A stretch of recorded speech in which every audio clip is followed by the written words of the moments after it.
अस्सलाम वालेकुम। Skin care routine सबके लिए बहुत ज़रूरी है और हम अपने बजट में रहते हुए भी अपनी स्किन का बहुत अच्छा ख्याल रख सकते हैं। इसके लिए ज़रूरी नहीं है कि हम बहुत महंगी और बहुत सारी प्रोडक्ट्स इस्तेमाल करें।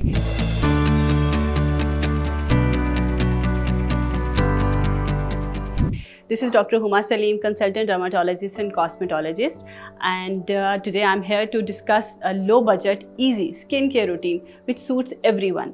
तो आज की हम इस वीडियो में 7 ऐसे इंग्रेडिएंट्स की बात करेंगे जो हम अगर अपने पास रखें तो उससे हमारी सुबह से लेकर शाम तक की और हफ्ते के 7 दिनों की, महीने के 30 दिनों की स्किन केयर रूटीन कंप्लीट हो जाएगी और इससे बाहर हमें किसी चीज़ की ज़रूरत नहीं पड़ेगी।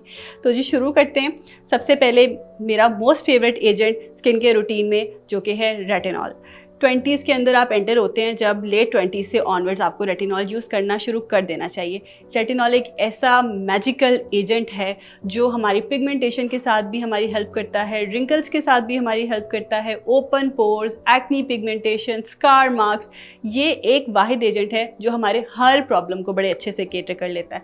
लेकिन इम्पॉर्टेंट ये है कि हमने इसको बहुत सेफली यूज़ करना है। अगर हम लेट 20s में हैं, अर्ली 30s में हैं तो वंस टू ट्वाइस वीकली इसको इस्तेमाल करना है, इससे ज़्यादा नहीं। रात को मामूली सी मिकदार में इसको आप किसी मॉइस्चराइज़र के अंदर मिलाएं और इसको लगाएं चेहरे पे, इससे ज़्यादा नहीं लगाएंगे। और जब कभी आप रेटिनॉल लगाएंगे तो उसके साथ मॉर्निंग में सनस्क्रीन का इस्तेमाल बहुत ज़रूरी है।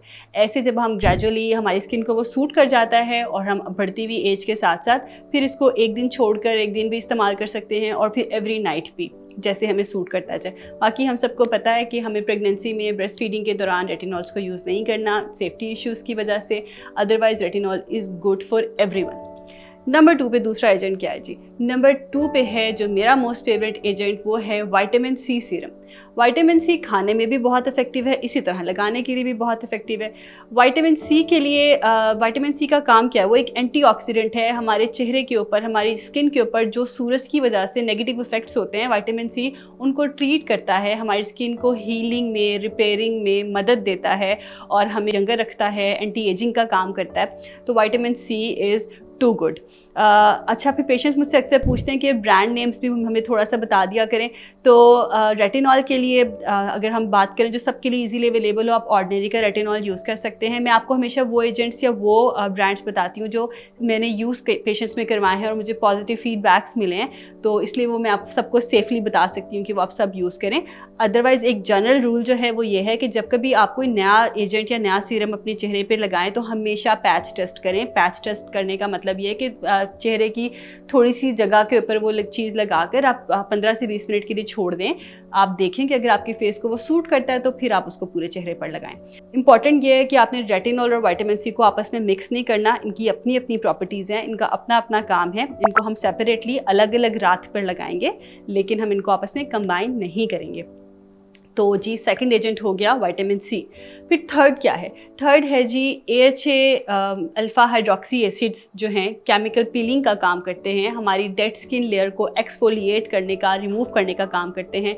वो कौन कौन से होते हैं? वो होता है ग्लाइकोलिक एसिड, वो होता है लैक्टिक एसिड। ये दोनों बहुत अच्छे एक्सफोलिएंट्स हैं, पीलिंग एजेंट्स हैं। लगता है बाजार के खाने बहुत खाते हो। जी डॉक्टर साहब, मैं ये मेडिसिन प्रिस्क्राइब कर रहा हूँ, वो आप ले लेना। अब कोई भी मसला हो तो मरहम से डॉक्टर की ऑनलाइन कंसल्टेशन बुक करो, क्योंकि डॉक्टर से बात होगी अब घर पर। जैसे जैसे हमारी उम्र बढ़ती है तो हमारी स्किन के ऊपर जो डेड स्किन लेयर है उसके रिमूव होने की जो एबिलिटी है, मतलब वो खुद से रिमूव नहीं होती, हमें उसको स्क्रबर से एक्सफोलिएट करके रिमूव करना पड़ता है। तो आप हफ्ते में बस एक बार कोई भी ऐसा केमिकल पीलिंग एजेंट इस्तेमाल करें रात के टाइम। जिन चीज़ों को मैं आपको रात के टाइम पे स्ट्रेस कर रही हूँ वो रात के टाइम ही लगानी है हमने, क्योंकि दिन के टाइम सूरज की रोशनी के साथ मिलके वो अपनी एफिकेसी, अपना असर खो देती हैं। तो इसलिए हमें उनको शाम को सनसेट के बाद रात के टाइम पे ही लगाना है। तो ये आ जाता है जी ग्लाइकोलिक एसिड, लैक्टिक एसिड, जो आप हफ्ते में 1 से 2 बार इस्तेमाल कर सकते हैं। ये भी आप ऑर्डिनरी का भी ले सकते हैं। वैसे भी बहुत सारे लोकल ब्रांड्स ऐसे अवेलेबल हैं जिसमें 10% ग्लाइकोलिक एसिड मिल जाता है हमें ईजिली फार्मेसी से।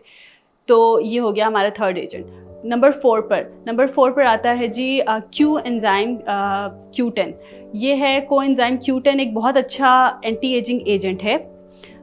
इसके अंदर बहुत तकरीबन वैसी ही प्रॉपर्टीज़ हैं जैसी रेटिनॉल्स में है। ये हमारी स्किन को फर्म करता है, कोलाजन की प्रोडक्शन को बढ़ाता है, वक्त के साथ साथ जो हमारे इलास्टिक टिश्यू चेहरे के जो जिस्म के जो हमारे स्किन लैक्स कर जाती है, ढलक जाती है, ये उनको टाइटनेस देता है। आपके चेहरे पे जो डलनेस आती है ये उसको ख़त्म करता है। तो ये भी बड़ा अच्छा एजेंट है, ये भी आप ऑनलाइन ऑर्डर कर सकते हैं। मेरा ख्याल है पाकिस्तानी किसी ब्रांड के पास ये अवेलेबल नहीं है, शायद आप इसको इंटरनेशनली ही ऑनलाइन ऑर्डर कर सकते हैं। इसके बाद हमारे पास जो एक बड़ा इंपॉर्टेंट एजेंट है वो है पेप्टाइड्स। अब पेप्टाइड्स का काम क्या है? पेप्टाइड्स अमीनो एसिड्स की चेन्स होती हैं और ये हमारी स्किन को हीलिंग में, रिपेयरिंग में मदद देती हैं। हमारी स्किन पे जो वक्त के साथ साथ डलनेस आती है, रिंकल्स आते हैं, फाइन लाइंस आते हैं, आम पेप्टाइड्स इनको ट्रीट करती हैं। पेप्टाइड्स और रेटिनॉल्स कॉम्बिनेशंस में भी आते हैं, तो आप इन दोनों का कोई ऐसा सीरम भी ले सकते हैं जिसमें ये दोनों कंबाइंड मौजूद हों, तो आप इसको नाइट टाइम पे लगा सकते हैं। तो ये भी आपकी स्किन को बहुत अच्छा एंटी एजिंग इफेक्ट देगा वक्त के साथ साथ। लास्ट बट नॉट लीस्ट सबसे इम्पॉर्टेंट एजेंट है सनस्क्रीन।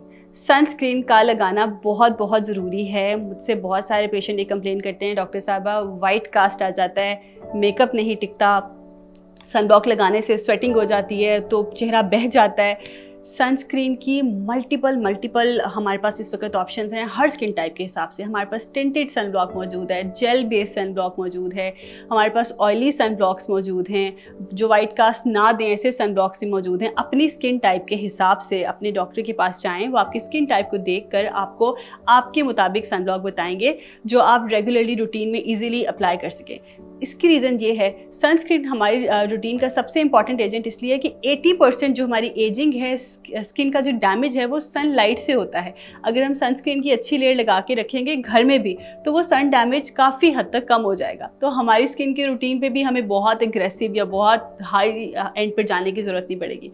आई होप आज की वीडियो में आपके बहुत सारे कॉन्सेप्ट क्लियर हुए होंगे और आप इन सारी चीज़ों को यूज़ करके अपने बहुत सारे प्रॉब्लम्स को रिजॉल्व कर सकेंगे। फिर भी आपके जहन में कोई सवाल हो तो आप हमेशा हमसे पूछ सकते हैं। अपना ख्याल रखिएगा। Thank you.